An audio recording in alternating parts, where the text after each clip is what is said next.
시중에 거짓말 탐지기 있잖아요. 네. 많이 팔던데요? 네. 그래서 저도 지난번에 어디 친척들하고 놀러 갔다가 혼자서 한번 해봤어요.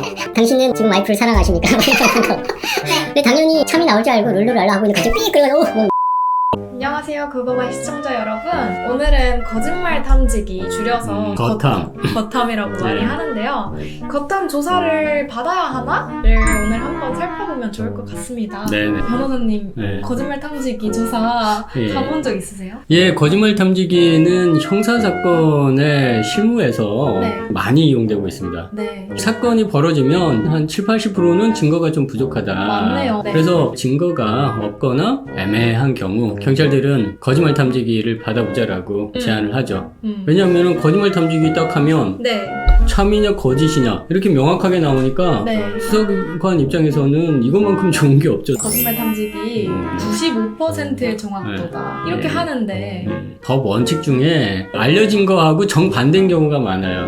네. 법조문하고 판례가 다르고 또 판례하고 실제 운영되는 경우도 달라요. 이게 네. 현실인구나. 뭐 예컨대 도박으로 진 빚은 안 갚아도 된다. 그거는 불법원인 급여니까 사기죄로도 안 된다. 뭐 이런 게 대법원 판례인데 재판 받으러 가면요. 네. 우리나라 판사들이 그래서 좀 그게 문제가 좀 있다라고도 보이는데 누가 더 나쁜 놈인가를 판단을 해. 도박장에서 돈을 빌려준 놈이 나쁜 놈이냐, 도박하면서 빌려가서 안 갚는 사람이 나쁜 놈이냐, 어느 쪽이라고 생각하세요? 안 갚는 놈? 네. 그래서 제가 안 갚는 사람의 변호를 했죠. 그래서 그 판례를 들이밀면서 네. 대법원 판례도 아니라고 하지 않느냐. 그래서 처벌이 안 될 줄 알았어요. 그런데 징역 6월인가 선고가 돼서 제가 아주 굉장히 좀 난감한 적이 있었는데, 그래서 저는 이걸 보면서 네. 이게 아마 어디 논문에 거짓말 탐지기를 만든 사람이거나 네. 그 운용하는 기관 측에서 한정된 어떤 조건을 설정해서 그때 나온 거를 계속 인용하는 거 아니냐 네. 싶어요. 그래서 현실에서는 저는 거짓말 탐지기 검사 결과가 50% 정도의 그 신빙성밖에 없다라고, 경험상 네.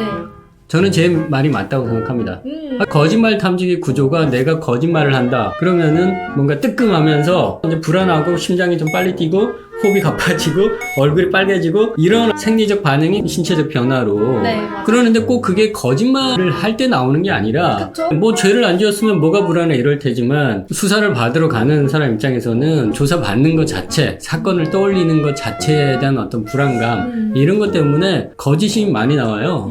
통계상으로도 8에서 9번 정도 나온다고 하더라고요. 제가 거짓말 네. 탐지기 검사 받으러 갈 때 참을 좀 한번 만들어 보자라고 해서 가기 네. 전에 지금 바닷가에 휴가를 받아서 가 있다 생각하시고요. 네. 그리고 뭐 이래 코치를 하고 갔어. 그 2건인가를 코치를 했는데 한 건은 판독 불가, 한 건은 거짓. 나와서 하는 말이 변호사님 그래도 근데 뭐 진실을 말했는데 거짓이 나온. 그래 뭐 그런 거죠. 네. 그래서 웬만하면 네. 받지 말라라고 저는 권유를 합니다. 아주 불리한 경우가. 돌파구가 필요한 경우만 해라. 그리고 경찰들은 뭐 거탐 뭐 받아도요 저희가 참고로만 해요 하는데 네. 그거는 받게끔 하기 위한 경찰의 어떤 유인일 뿐이지, 네. 거탐은 검사 결과가 거짓으로 나온다. 네. 그럼 치명적이에요. 아. 거의 뭐 99% 기소야. 네. 그런데 참이 나와. 지금까지 제가 한 사건 중에 네. 거탐해가지고 참 나온 사건이 여러 건 있었는데 네. 그래도 기소 안 된 사건은 딱 한 건.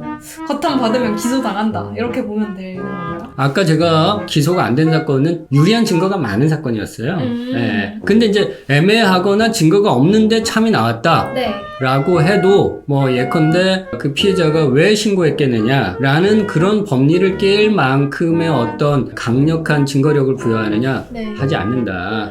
그래서 거짓말 탐지기는 실무에서는 거짓이 나오면 치명적이고 네. 참이 나오면 그냥 쏘쏘 쏘쏘다. 쏘쏘 정도, 뭐 참고 자료도 아니야, 그냥 쏘쏘 그럼 뭐 거짓말 어쩌라고. 탐지기는 안 받는 게 좋은 거네요? 네네. 가급적이면 자기가 현 상황이 절대적으로 불리해서 돌파구가 필요한 경우만 거짓말 탐지기를 받아라. 만약에 거짓으로 나온다. 그러면은 돌이킬 수 없는 결과가 많이 내가 진짜 준비할 안 수 했어. 네. 근데 거짓말 탐지기 해가지고 막 불안해가지고 거짓이 나왔어. 네. 그럼 그거 깨기가 진짜 거의 불가능한 거죠. 그러면 거짓말 탐지기 조사 받아라 이렇게 제안이 왔을 때 네네. 어떻게 하면 좋을까요? 팁을 하나 드리면 네. 거기서 거짓말 탐지기가 내가 믿을 수가 없고 뭐 기계가 어디서 막 보고 들어서 그런 거 막 얘기하시는 분들은 그냥 뭐라 그럴까 헛똑똑이라고 해야 될까? 제가 요새 진짜 막 잠을 못 자고 그렇습니다. 그러면서 진단서 하나 딱 내면 돼요.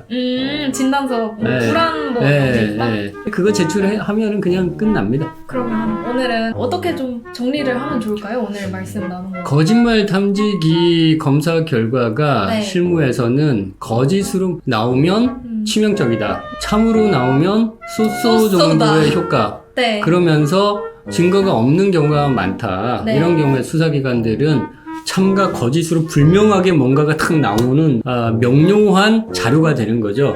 그러다 보니까 수사기관들은 거짓말 탐지기를 많이 이용을 하려고 한다. 네. 그러나 개인 그 피의자 입장에서는 거짓말 탐지기가 해봐야 본전인 경우가 많다. 네, 그래서 가급적이면 절대적으로 불리한 경우 이외에는 하지 말라라고 명확하게 제가 네. 말씀을 드릴 수 있을 것 같습니다.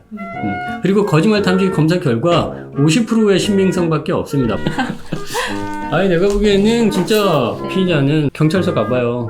당사자 되면은 막 네. 멘붕에 빠지고 막 완전히 그냥 정신이 없죠. 그 상태에서 가서 거탐 맞는다고 생각해봐요. 이 말 해도 되나? 아이템 굴뚝에 연기 난다고 생각하시나요?